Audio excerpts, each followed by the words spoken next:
Šiandien pasižiūrėsime į skate parką, kurį turbūt žino visi. Tai White Bridge skate parkas, kuris yra Vilniuje prie Baltojo tilto, arba beveik po juo. Kas pamena, anksčiau čia stovėjo medinis parkas. Tačiau laikui bėgantis nusidėvėjo ir jo vietoje gavome va tokį fainą gigantą. Šis skate parkas yra didelis, su daug įvairių rampų, bortų, reilų, laiptų. Čia rasi beveik viską, ko gali širdis geisti. Net ir vienas nipulsas yra, jeigu kam aktualu. Trumpai tariant, šis skate parkas pritaikytas tiek pradinukams, tiek pažengusiems. Ir čia tikrai rasi ką nuveikti. Parkas pastatytas 2020 metais ir neskaitant keletos baisių terlionių, aišku yra ir fainų grafičių, ir vieno kito pagraužto kampo, White Bridge skate parko būklė yra tikrai puiki. Kasdien šitame skate parke lankosi labai daug žmonių, kas gali būti faina, bet kartu gali būti ir problema. Ypatingai jeigu esi pradedantysis, todėl reiktų pasiplanuoti, kada varyti į šitą skate parką ir ko tikėtis.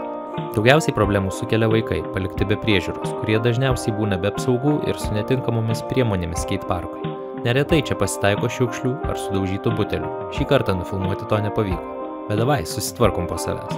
Na ir nežinau kaip jums, bet man norėtųsi kitokios vietos savo daiktams susidėti. Neretai čia žmonės savo daiktus deda viduryje skate parko, kur jų manimų daiktai netrukdo važinėti kitiems ir kur pro jų daiktus judės tik tie, kas naudojasi skate parku. Parko krašte yra labai geros tribūnos, tačiau ar jos tikrai saugios palikti savo daiktus? Na ir pabaigai, jeigu varysi čia automobiliu, lengvai rasi jam vietą. Tačiau už ją reiks susimokėti. Arba gali bandyti sėkmę ir nemokamai 2 valandoms statytis CEPO vidinėje aikštelėje. Tai kadangi užsiminiau apie CEPą, tai paminėsiu, jog aplink parką rasi nemažai vietų, kur gali apsipirkti, pavalgyti ar atsigerti, jeigu tai tau aktualu. Trumpai tiek, skate parkas geras, varom važinėti. Jeigu ką pamiršau, primink man komentaru ir ačiū, kad žiūrėjai.